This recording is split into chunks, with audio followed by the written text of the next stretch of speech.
जय हिंद दोस्तों, आप सभी का स्वागत है। आज के वीडियो में हम लोग बात करेंगे आरआरबी टेक्नीशियन के बारे में। बहुत सारे प्रश्न थे जिनका सॉल्यूशन आपको इस वीडियो में मिल जाएगा। तो हर एक विषय पर बात करेंगे और साथ ही हम लोग बात करेंगे कि रेलवे को क्या करना चाहिए, जो एक बहुत बड़ी गलती कर रहा है जिससे बच्चे बहुत ज़्यादा परेशान हो रहे हैं। देखिए, सबसे पहले हम लोग बात करते हैं कि पैनल में नाम सबका क्यों नहीं आ रहा है। देखिए, आपने देखा होगा अभी कोलकाता का पैनल आया, इससे पहले गुवाहाटी का आया, पटना का आया। आपने देखा होगा कि बहुत सारे बच्चों को बाहर कर दिया है पैनल से। मुश्किल से 30% 50% ऐसे बच्चों को शामिल किया गया है।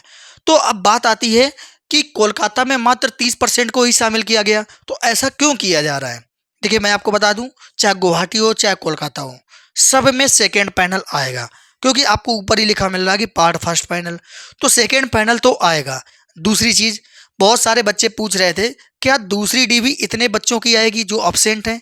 देखिए, दूसरी डीवी इतने बच्चों पर नहीं आएगी। इतने बच्चे फेल होना छोटी बात नहीं है भाई, ये बहुत बड़ा नंबर है। अगर इतने बच्चे एब्सेंट हुए होते या अनफिट हुए होते ना, अभी तक जानकारी मिलती और सभी लोग बता रहे होते कि भाई मैं बाहर हो गया, मैं बाहर हो गया।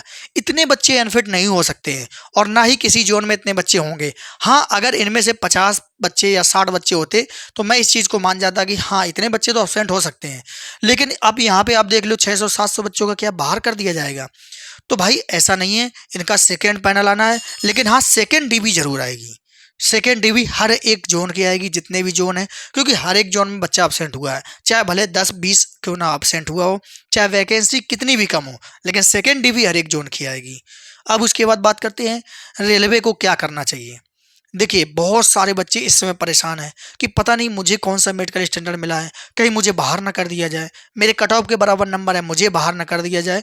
तो रेलवे को एक काम करना चाहिए, आपका जितने भी बच्चों का डीवी मेडिकल हो चुका है, तो आपको एक लिस्ट जारी कर देनी चाहिए मेडिकल की कि इतने बच्चे हमारे फिट हैं। और उस पे ये भी मेंशन होना चाहिए कि ये बच्चे को इस पोस्ट पर सिलेक्शन हुआ था, इस बच्चे का, और इसको ये मेडिकल स्टैंडर्ड मिला था। और आगे लिखा होना चाहिए जब जांच किया गया तो कौन सा मेडिकल स्टैंडर्ड इसको मिला, इस पोस्ट का ये मेडिकल स्टैंडर्ड और इसको ये मेडिकल स्टैंडर्ड मिला।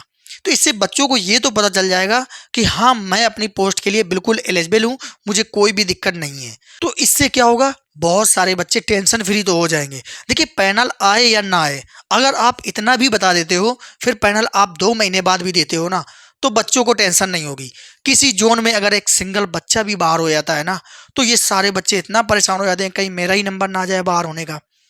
तो भाई, रेलवे की ये बड़ी गलती है और ये करना चाहिए कि आपको लिस्ट जारी कर देना चाहिए सारे जोनों की, जिससे कम से कम बच्चे तो रिलैक्स हो जाएं। एक कमेंट कोई चाहे झूठ ही क्यों ना कर दे कि मैं बाहर हो गया, मेरे कट ऑफ के बराबर नंबर थे। अब उसके बाद कम से कम 300-400 मैसेज तो मेरे ही पास आ जाते हैं टेलीग्राम पर। तो अब सोचिए कितना बच्चा परेशान है, और जाहिर सी बात है परेशान तो होगा ही, क्योंकि ये आखिरी स्टेप है। भाई, उसने एग्जाम भी दिया, डीवी मेडिकल भी हुआ, और लास्ट में उसको ये भी नहीं पता चल पा रहा है कि मैं फिट हूं कि अनफिट हूं। सबसे बड़ी विडंबना तो यही है कि बच्चा एग्जाम भी पास कर लिया, डीवी मेडिकल भी पास कर लिया, और अभी भी उसको लग रहा है कि भाई मैं पास होऊंगा कि नहीं होऊंगा। और सबसे बड़ी बात, पैनल पर नाम आने के बाद भी अपने आप को सेफ नहीं महसूस कर रहा है, क्योंकि रेलवे एक लाइन दे देता है कि ये पैनल अब फाइनल सिलेक्शन नहीं है। तो इस पे भी डाउट बना हुआ है। अब बच्चा सोच रहा है जब मैं ज्वाइनिंग में पहुंच जाऊंगा तब मैं सेफ महसूस करूंगा क्या। अभी तक जितनी भी वैकेंसी हुई है, चाहे एसएससी की हो चाहे कोई भी वैकेंसी हो, भाई जैसे ही उसका लिस्ट में नाम आता है वो समझ जाता है कि अब तो मेरा फाइनल सिलेक्शन हो गया, मुझे क्या टेंशन है, जैसे ही फाइनल मेरिट बनती है। लेकिन ये पहली एक ऐसी वैकेंसी होगी टेक्नीशियन की जहां बच्चा अभी भी डरा हुआ है, पैनल पे नाम आने के बाद भी डरा हुआ है। लोग पैनल पे नाम आने के बाद भी बाहर हो जा रहे हैं। भाई, ये बहुत ही गलत है। अब सोचिए, जिसका पैनल पे नाम आ गया उसने तो सबको बता दिया, रिश्तेदारों में पता चल गया, गली मोहल्ले सब जगह पता चल गया, मिठाइयाँ भी बांट दी। अब जब उसको बाहर कर देगा रेलवे तो कैसा लगेगा और वो किस तरीके से बता पाएगा। लोग तो यही कहेंगे ये झूठ बोल रहा होगा। सबसे बड़ी दिक्कत तो यही होती है। उसको इतना कष्ट नहीं होता है जब उसको बाहर किया जाता है, लेकिन जब मोहल्ले और पड़ोस वाले ताना देते हैं ना, वो सारी जिंदगी का हो जाता है। ये तो वो बच्चा 1 साल 2 साल में भूल जाएगा, लेकिन वो चीज़ें क्या भूल पाएगा। तो रेलवे को ये चीज़ सोचनी चाहिए कि आप पूरा फाइनल करके ही तब नाम दो। कम से कम बच्चों को शर्मिंदा तो ना होना पड़े। आप तो कह दोगे कि हाँ, हमसे गलती हो गई, लेकिन उस बच्चे से क्या गलती हुई जिसको आप बाहर कर दे रहे हो।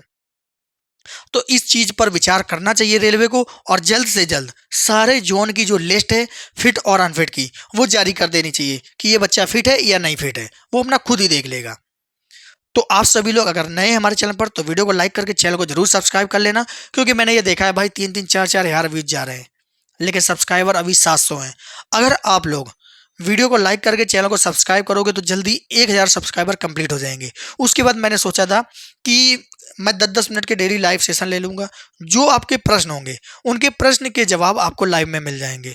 तो इससे क्या होगा, आप टेंशन में भी नहीं रहोगे। आप कमेंट करते हो, फिर उसके बाद इंतजार करते हो जब मुझे टाइम मिलता है तब आपको प्रश्न का आंसर भी मिल पाता है। कभी कभी उन प्रश्नों का आंसर भी नहीं दे पाता हूँ तो आप लोगों को दिक्कत होती है। तो इसमें आपका ही फायदा है, मेरा कोई फायदा नहीं है। तो आप लोग चाहें तो भाई सब्सक्राइब कर लें। तो मिलते हैं हम लोग अगले वीडियो में नई जानकारी के साथ। जय हिंद।